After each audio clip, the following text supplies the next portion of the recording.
Hi, good morning. Thanks for joining me in my shop here as I continue working on the Loewe Opta. Now, believe it or not, even though you might have just finished watching the last video, it's actually been a couple of weeks since I've worked on this radio. After that last video, I set this aside and I've completed 2 more radios in the meantime. I haven't posted any videos for, and now this is back on my bench, and I have a renewed hope to try to drum out the hum that's in here. Either the big hum in the radio or the small hum when it plays records. So, and why am I so hopeful? I am hopeful because of this. Oh my gosh, I've got the schematic. At least I think this is the right schematic for this machine. Just trying to push it up here so you can read. Rhineland stereo. Now that's what's written on the one I have, and I spent an hour studying the schematic, by the way, already to get familiar with it. Excuse me. That's what it takes me to get familiar with something like this. I don't look at this and understand it right away. In fact, I don't think I fully understand it yet. In fact, I'll never fully understand this. That's the truth of it. But I'm way better off having it. So I'm going to give you a quick tour through the schematic here. Given there's all the bits and pieces of it. It doesn't quite fit on my screen, but that's okay. So just some periphery things that are great on these schematics. There's all the tubes and the pinouts. It shows you what each pin is going to. That's very handy. There's a little bit about the resistors and capacitors that are used in the set. This is a map of the push button switches. But I'm beginning to understand this better and better, but I'll just point this out. It has numbers down here, 1 to 9, and then there's letters across here, not A to, they're in different orders, A, B, C, D, I, H, K, J. These numbers and letters appear up on the schematic wherever there's a switch. So there's a lot of switches spread out all over the schematic, so it's hard to relate them back to anything actually. But here you can see J9, J8, J7, so you can figure out by looking at this which button it is that's being pushed to activate it. So that's a really handy thing. Down at the bottom here, across here, what they've done is they've basically compressed the schematic, taken out everything except for the part numbers, and left those in. See C, R, and L. So if you want to find L9, look through here, you find L9, and then you look up, and you'll find L9 somewhere up above it. So that's what's going on here. An interesting aspect of the schematic. And I think that's all there is to it. I think everything else is just wires and parts. So let's just go quickly through it here. There's power supply, obviously, and voila. Voila, look at that. Now somehow I had it in my head when I first started on this radio that it had a rectifier tube in it. And then later when I was testing the tubes I realized there is no rectifier tube. But for some reason my brain just didn't click over the next click and say, oh, there must be some diodes in here somewhere, and there's a good chance that they're selenium, and there's a really good chance that they're in a black tube. Yes, the black tube that I spotted right at the start that I sort of thought might be a ballast. No, I think that's the selenium rectifier. That in itself may be the cause of the hum in this radio. I'm not sure of that, but that's quite possible. You should really change this out. Replace it with modern silicon diodes, and get rid of the selenium one, because when these finally fry, and they have quite a voltage drop on them, the selenium ones, and so there's a fair bit of heat in here all the time. They eventually do cook themselves and they fry. Now I've never experienced this, but I've heard enough people tell me that you fry one of these up, have it burn, produce smoke, you're going to have to clear your house for a day or two. Apparently the reek never goes away completely, so bad actors. So I'm going to look at that. Now, power supply. Let's start with the antenna over here. See the very complex antenna coiling capacitors and stuff going on all through here, and it's loaded with those switches. They're a little hard to spot. There's a switch, there's a switch, there's a switch, there's a switch, there's a switch, there's a switch.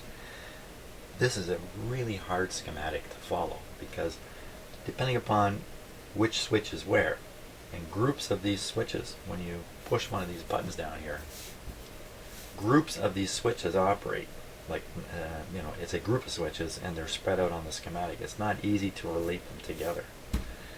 So it's a monster to try to really sort your way through in detail. But at a higher level, it's not so bad. So signals coming in here from the antenna, the FM signals coming through this antenna, FM's traveling through the ECC85 FM tube here, and the AM signal is traveling into here. I'm pretty sure this is a mixer tube, ECH81. Pretty sure this is a mixer tube. Out it comes.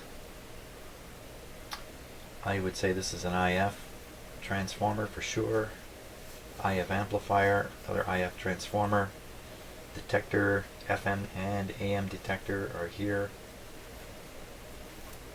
Things get a little strange from here on. So this big tube here, the EABC, look at how many things it's doing. It's doing an E, an A, a B, and a C. Wow, busy tube.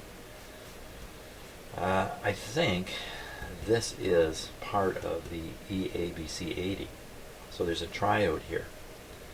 The triode inside this tube is being operated quite independently of what's going on up here. And there's another triode down here, EBC91. And the wiring and the position in the circuit is identical. These two are doing the same thing. So they've got a discrete single tube here working as a triode. See, these other plates inside here are just grounded out, so they're ignoring some of the potential functions of this tube. They're just using it as a triode. Likewise here.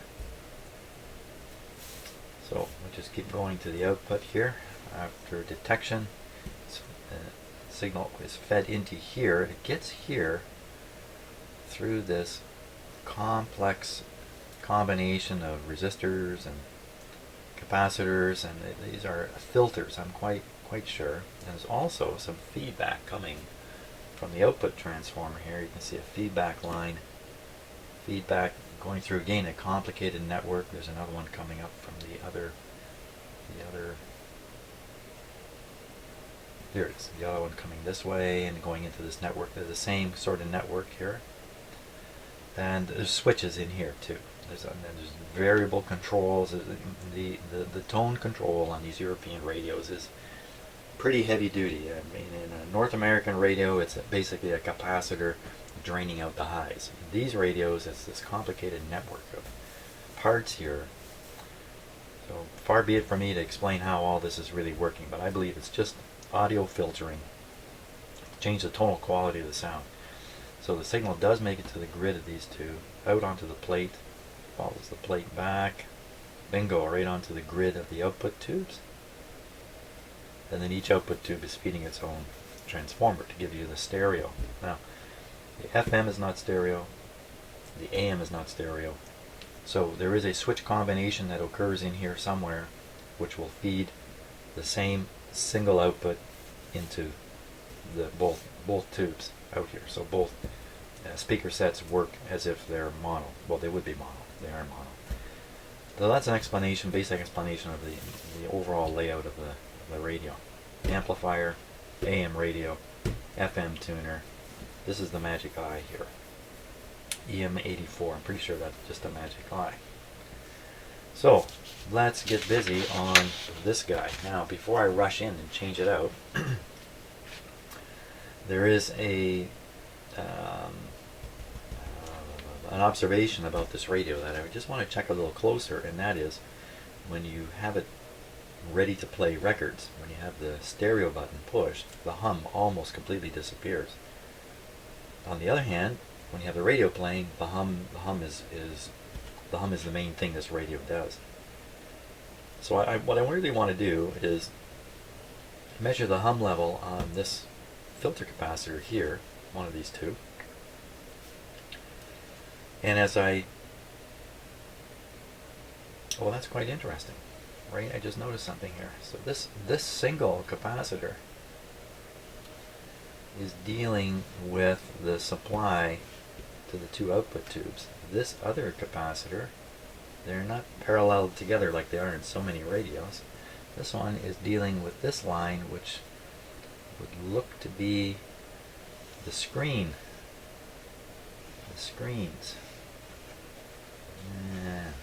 Go to a complicated screens. Yeah, so it looks like they've got a screen filter and a B plus filter, at least for these output tubes. So how does the B plus on the other tubes get done? On the screen filter. So we've got, that's quite interesting, isn't it?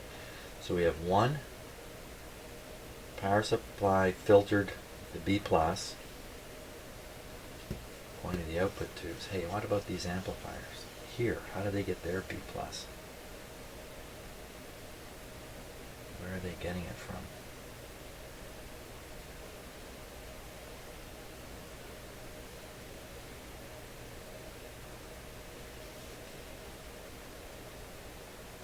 That's the feedback line. I wonder if these also get their B plus from this other filtered circuit.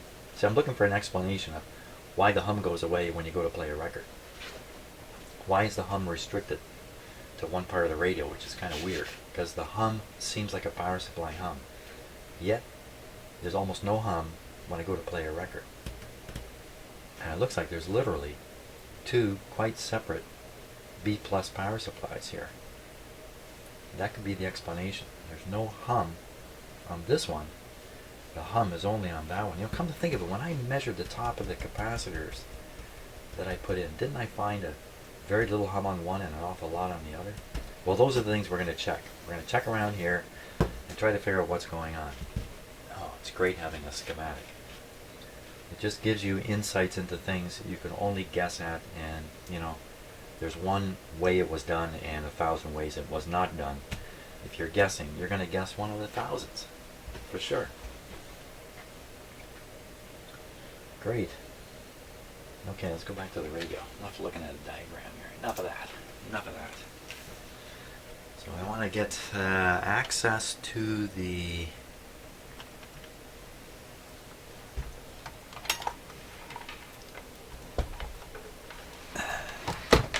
yikes.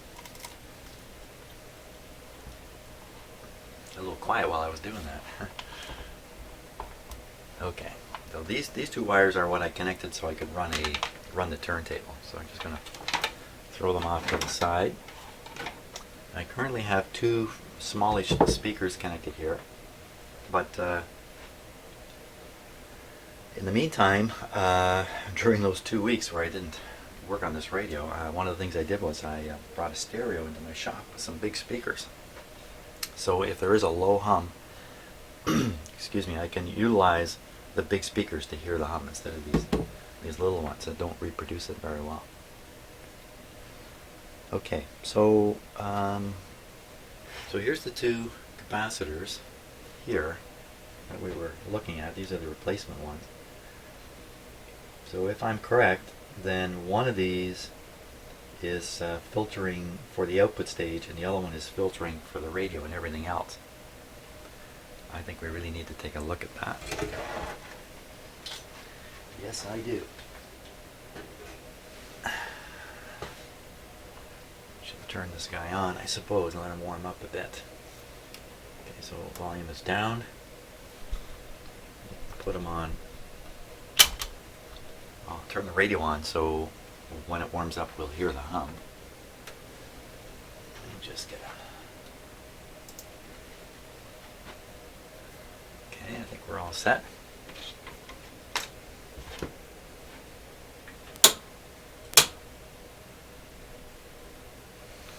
Yeah, you know what? I don't think I have it plugged in. That's right. Okay, ready again? Oh, my poor camera. Oh, it's acting up.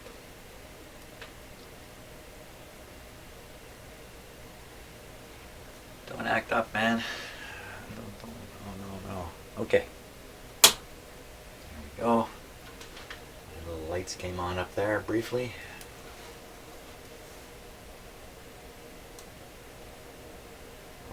it's snapping again.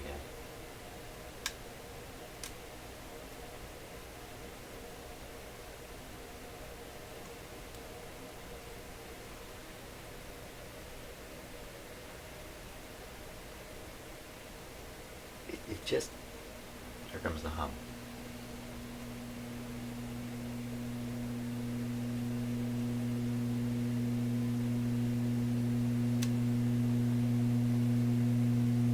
I'm pretty sure that's thermal expansion contractions I'm hearing.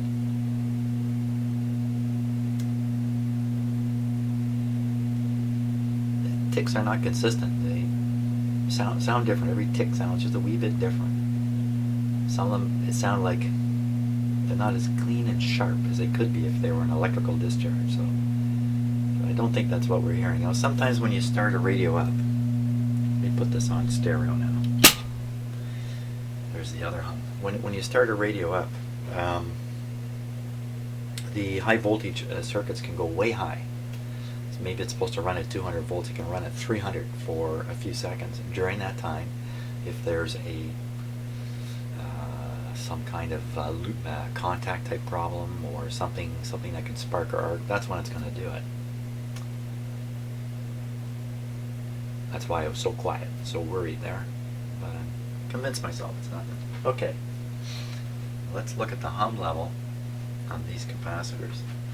First, I want to just try with my voltmeter here, for the sake of my own experience. Certainly in my younger days, there was no way you'd attempt to measure AC and DC separately with the same meter. One interferes with the other, especially DC on an AC measurement. So we're going to look for the hum. I don't think it's going to be 200 volts. We just want to compare the readings here. So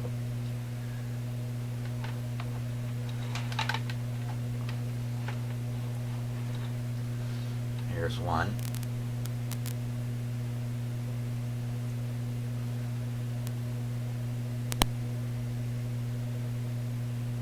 Very, very low. Now the other one.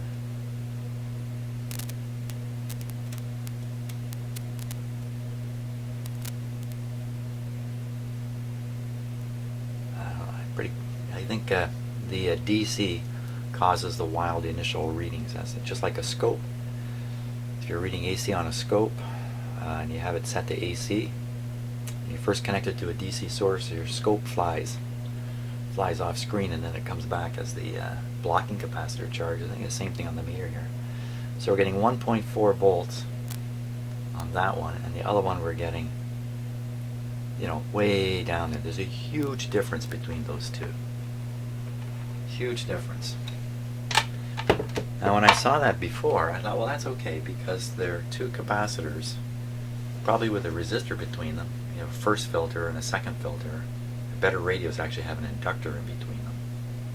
In fact, on the older radios, the speaker field coil is between the two capacitors, and the combination produces a really powerful filter.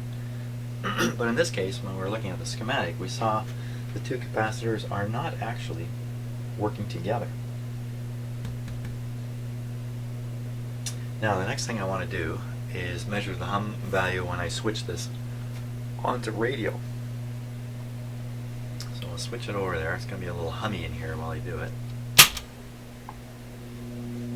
There's that slow to appear hum, which really signals something to me. I'm saying now this one was very low. This one read very low. About the same, a little bit higher, but it's still quite low. Hey, this one's well, that's the ground. I'm not going to find anything on the ground there.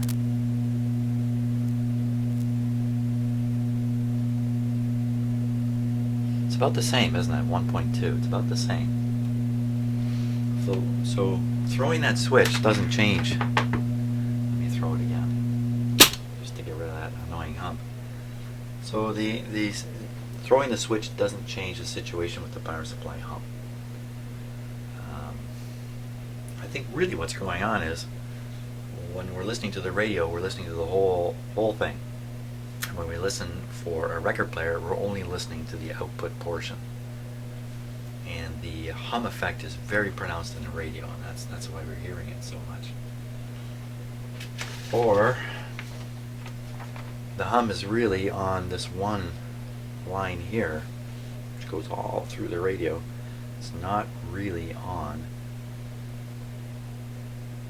Oh, that's interesting. Okay, so I noticed this was going to a lot of the screens, including the output tube screen. So the hum that's present, well, of course I don't know which one of these two capacitors I'm actually testing. Gee, can I sort that out? Can I realize which one's which? Maybe with some difficulty. I mean, I'm guessing it's the power supply one that has the low hum and the radio one that has the high hum. So I'm just guessing away at that.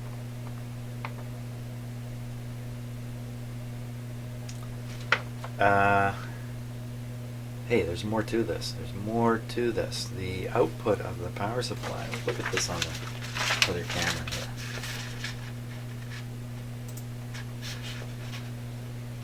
I look a little closer and I see that the output of the power supply rectifier only connects to this capacitor line, this filter capacitor. So how does this guy get his voltage? He's got to be getting it back out somewhere. We've got to go find that. We've got to go find that. Somebody bringing branches off this line.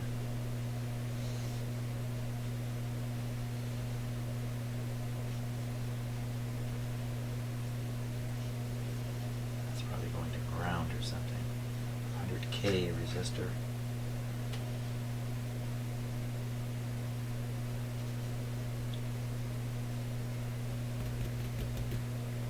So how does this get its voltage? 208 volts. Where's it coming from?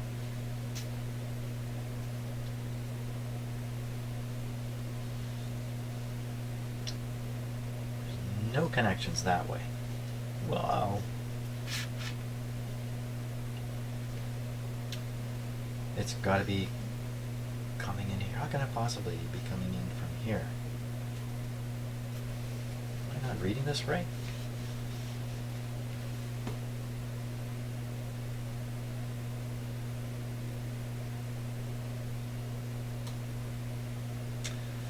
Is there some significance to this being a single capacitor, or a two-part capacitor, a common ground? I don't see it. How does it get its voltage here?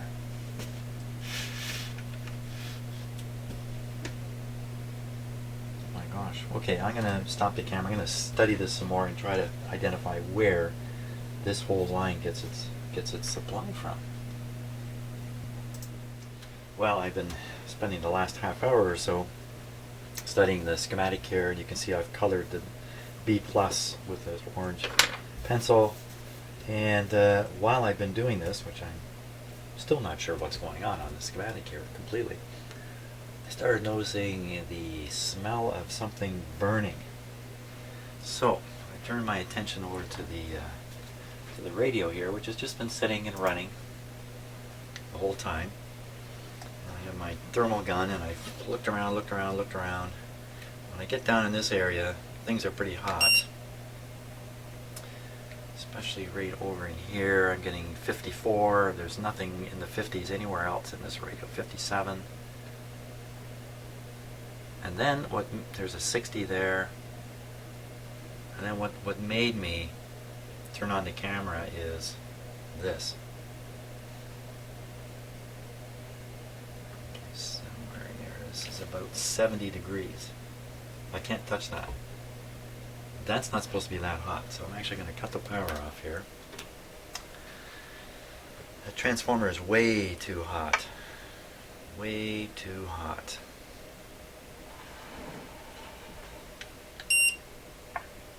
$68.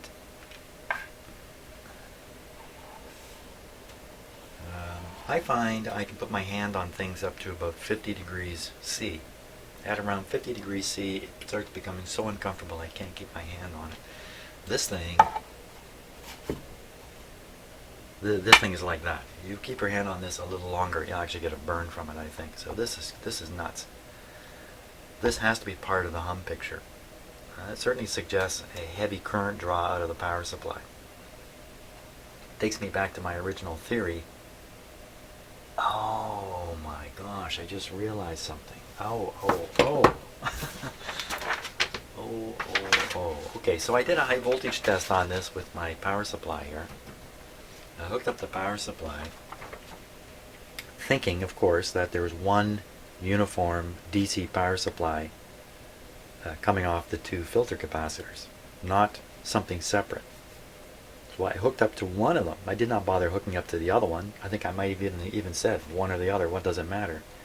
I think it matters a lot in this radio. In fact, at this point, I still have not found out how this side, this capacitor, and all this stuff, all this orange here and here, gets its B plus supply. I cannot find any connection back. So I'm starting to think the schematic, perhaps there's a line here that's missing on the schematic, or it didn't get reproduced or something. I'm really stretching for an explanation of how it is that this whole piece here gets B plus. I cannot find it coming in anywhere. But never mind that. Let's get out the power supply again, and we'll hook up to one capacitor, then the other capacitor, and we'll compare the current drain. I think I may have missed out on that. So let me unplug it here just to make doubly sure. And get cable.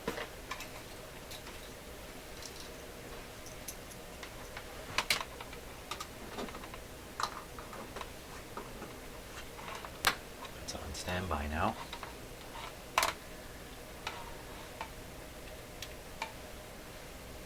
Now I suspect, just to be on the safe side, let me just check and make sure there's no DC voltage left there. I'd be pretty surprised if there is.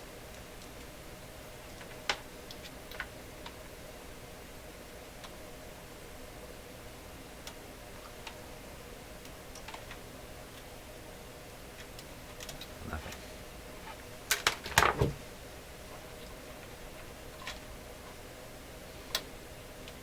Okay, so we're hooked up to one of the capacitors on the schematic,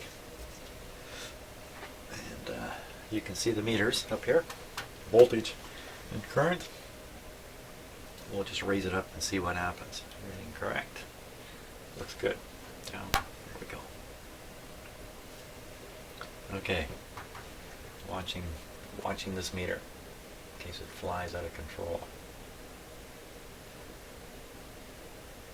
This is what I did before. Okay, so we're up around 200 volts now on the radio. You can see there's virtually no current flowing at all. Just a tiny trickle, which is exactly what we want. Now let's try the other capacitor here. And let that discharge.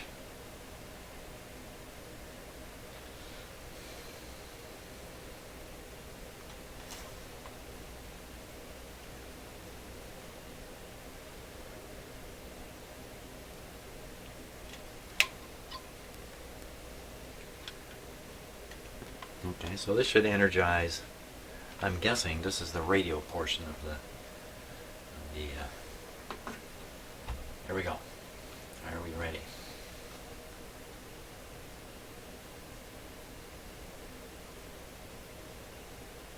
Oh, 50 volts, 100 volts, 150, 200. Same result. Almost no leakage. Darn. I was really hoping for to see something here that would show up a strong leak. Maybe it depends how I got this button set too. Because right now I'm on stereo. So I believe, I've not been able to verify this, there is a switch right here. open this switch and everything out here gets killed. Everything out here gets killed. So I'm pretty sure this switch pops open when you want to play records. When you want to play the radio, this switch closes. So I'm going to close the switch first. Let's do that. Oh, so you know what? So if we were to take the load off the power supply, because I've switched it on to stereo, then that load coming off might, oh, this radio overheated sitting here on stereo. Sorry. Sorry, I'm saying one thing, I'm already thinking two thoughts down the road here. Okay, so we'll flip this over to radio now. And we'll see what happens when we turn it up. So, watching this meter again. 50 volts. 100 volts. Nothing happening here. We're up at 200 again. It's even less. How can there be even less? How can there be even less? Less current. I'm going to throw the switch with the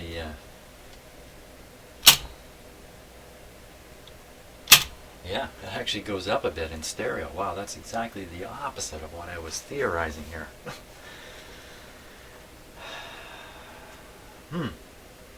Okay, maybe I'm totally confused about which capacitor is which. Let's go back to the first one.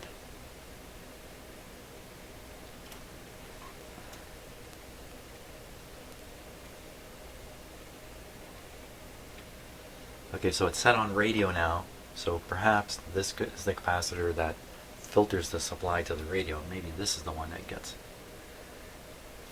a big current draw on it. So we're all set again. There we go. Oh yeah, so I'm set to radio on the radio. Here we go. So I'm just eagle-eyeing this as I turn it up. 50, 100, nothing going on. 150, nothing going on. There's no evidence of a shorted capacitor